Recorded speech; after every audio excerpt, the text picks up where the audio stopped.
Welcome back to The Line. Looming budget cuts in the special session and potentially next year in the regular legislative session are a concern for state departments and agencies all over the state. Now, colleges and universities received a reduction in state funding earlier this year, and House Republicans have proposed another 6% in cuts, Laura Sanchez-Rivey.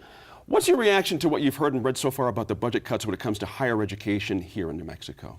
They're very troubling. I should say, with a caveat, that my firm represents many of the universities in the state in various ways, but very troubling. I mean, I think that this is a serious problem. They had already reduced their budget to begin with, and now they're looking at 6% cuts, I think, across the board, with University of New Mexico looking at 8%. Right. And so I think they're being asked to do a lot more with a lot less.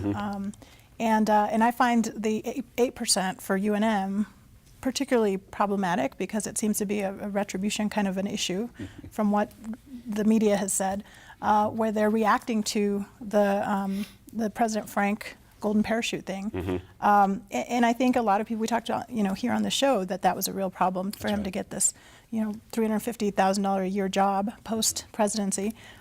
But to sort of deal with that through the state budget, which affects many more people than just that one position, is a real problem. And I think that's not the right kind of legislation, not the right way to legislate when you're talking about something as important as the university, which it's not just about educating students, which that's obviously their main focus, but it's a huge employer. The universities are huge employers for a lot of these places.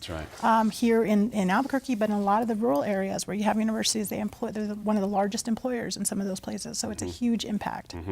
Janice, interestingly, the 8% for UNM, it's a big bite. And we'll see how that all plays out, as this goes along. But the idea is to have all these cuts happen outside the classroom. We hear that a lot. It's not to be cut in the classroom. My question always is, where's this 5, 6, 7, 8% supposed to come from outside the classroom? Because everything affects what happens in the classroom. You cut administrative staff, it eventually ends up affecting what goes on in the classroom. You see my point here? Right. It's not a vacuum. Well, I would say Sophie made the point earlier is that we're really not going to know what the numbers are, but the numbers that I looked at is the House pulled back that 8%. I've heard that too. And we're at 5.5%. I'm not saying it's going to not hurt. It's all going to hurt, but it will force our universities to pick and choose. So you might find that there are programs that UNM is simply going to have to say, Eastern is doing that, we're no longer doing this program.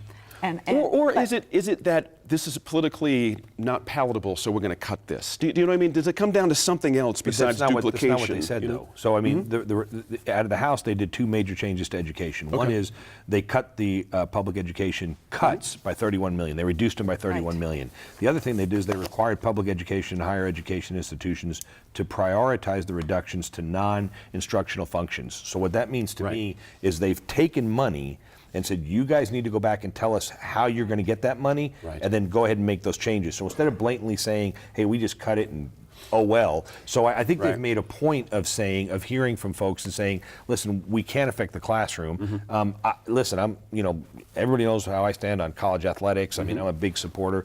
But when you say, how does it affect the classrooms? There's a ton of things universities are doing outside of teaching in the classrooms, and there's some opportunities for those things, I think, to see some changes. And I think that's what they're asking. The downside is, and that I'm worried about, is we have seen UNM do it before, and that will be simply to increase fees. Boy, is that easy. Thank you. Well, that's going to come back to bite the legislature. I think if the legislature says you got to raise money, and all of a sudden student fees go up, the legislature is already hated by the people in the same poll. They talked about the death penalty overwhelmingly. If I can pick up, and as a caveat, I'm teaching at UNM this semester, although not in a program that is likely to be cut. So, just saying, students already talk about how difficult it can be to get advisement, how difficult it can be to get into the classes they need in order to graduate, how difficult it can be to get help with financial aid, just because those departments are already understaffed. And so when we talk about no cuts to the classroom, it is inevitable. If I can't get advisement help, I'm going to have difficulty getting into those classes, I'm going to have difficulty graduating. And our universities are evaluated on that, things like time to graduation. And those cuts, those impacts appear to fall disproportionately upon New Mexico's students who have fewer financial resources at home, who have less help navigating those systems, and as a result, from outside, and as a result, I think we're going to see a real problem in terms of graduation rates and ultimately the economy. There's of another Mexico. thing, Gina, that they talk about where there's an additional, identified almost 20 million in additional sweeps from funds with cash reserves. That's what came out of the House. That's problematic to me because for some reason, legislators think cash reserves mean it's just money sitting there waiting for They were nothing to do. purpose. That's right. They're held for right. planned growth in buildings, whether right. it's insurance costs, right. it doesn't matter. And so they're kind of robbing Peter to pay Paul, and I think that's going to be problematic. There you go. When we come back to the line, we'll talk about a controversial water permit application in central New Mexico.